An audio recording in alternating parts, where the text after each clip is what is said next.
রাতের বেলা শোয়ার আগে পড়বেন 33 বার সুবহানাল্লাহ, 33 বার আলহামদুলিল্লাহ এবং 34 বার আল্লাহু আকবার। আল্লাহর পক্ষ থেকে আপনার শরীরে শক্তি আসবে।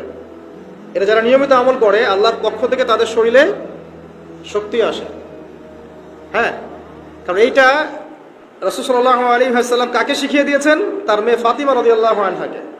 ফাতিমা রাদিয়াল্লাহু আনহা এবং আলী রাদিয়াল্লাহু আনহু তারা দুজন গিয়েছেন আল্লাহ রাসূলের দরবারে, গিয়ে বলেছেন আমাদেরকে একজন দাসী বা দাস দিন, বাসার অনেক কাজ আমরা করতে পারি না, লাগে না কাজের মানুষ।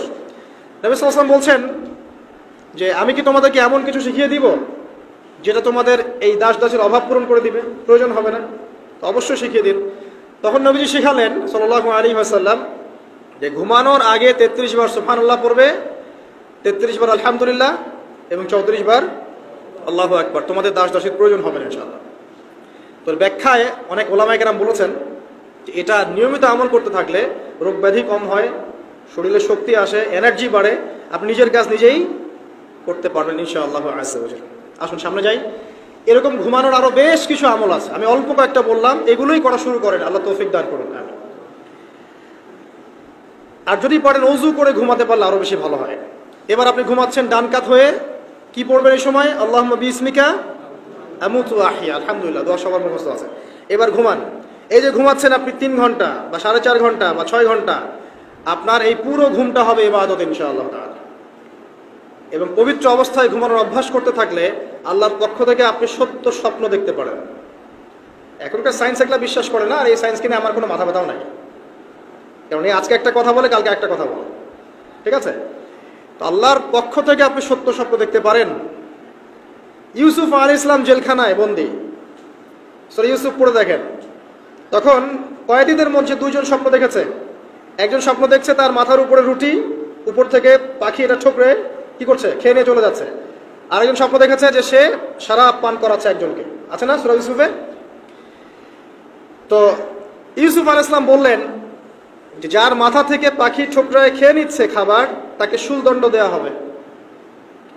আর যে শরাব পান করাচ্ছে সে অতি শীঘ্রই মুক্ত হয়ে যাবে, জেল থেকে ছাড়া পেয়ে যাবে। কয়েকদিন পর তাই হলো। এই যে স্বপ্ন যারা দেখেছে এরা কি মুসলিম? এই স্বপ্ন যারা দেখেছে এরা কিন্তু মুসলিম না। ইউসুফ আলাইহিস সালাম মুসলিম, তিনি আল্লাহর নবী, তিনি স্বপ্নের ব্যাখ্যা করছেন, কিন্তু এখানে একজন অমুসলিমের স্বপ্ন সত্য হয়েছে। একজন অমুসলিমকে আল্লাহ পাক স্বপ্ন দেখাতে পারেন, দলিল আছে কোরআনে। সত্য স্বপ্ন বলে একটা বিষয় আছে, যেটার জন্য অবশ্যই আল্লাহর পক্ষ থেকে নূর দরকার, স্বচ্ছ একটা মন দরকার, কলবুন সালিম দরকার, বেশি বেশি আমল দরকার, হ্যাঁ, আধ্যাত্মিকত্ব দরকার, আল্লাহর মারিফত দরকার। তারপরে ইনশাআল্লাহ সত্য স্বপ্নের প্রশ্ন আসবে। সারাদিন টিভি দেখে, গান শুনে, সিরিয়াল দেখে, গালিগালাজ করে, গীবত তহমত করে, খোঁচাখুচি করে, চুলাচুলি করে, এদের সাথে সত্য স্বপ্নের কি সম্পর্ক? এদেরকে তো শয়তান স্বপ্ন দেখাবে। কথা বুঝতে পারছেন না? ফজরের নামাজের পরে নবী সাল্লাল্লাহু আলাইহি ওয়াসাল্লাম বসে থাকতেন, সাহাবীরা তাকে বলতেন কে কোন স্বপ্ন দেখেছেন, তিনি বলতেন, এবং তিনি স্বপ্নের ব্যাখ্যা ইন্টারপ্রিটেশন করতেন যে এটা এমন, এটা এমন।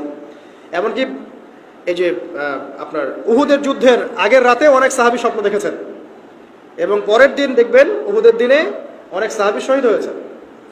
তো যাই হোক, ওইদিকে আমি যাচ্ছি না। তো এই যে ঘুমটা আপনি ঘুমাচ্ছেন, ইনশাআল্লাহ আপনার ঘুমটা কি হচ্ছে? ইবাদত হচ্ছে না? আলহামদুলিল্লাহ। আলেম যারা, তাদের ঘুমও ইবাদত। যারা এই যে মুসলিম, মুমিন, মুত্তাকি, আলেম, তাদের ঘুমগুলো কি ইবাদত।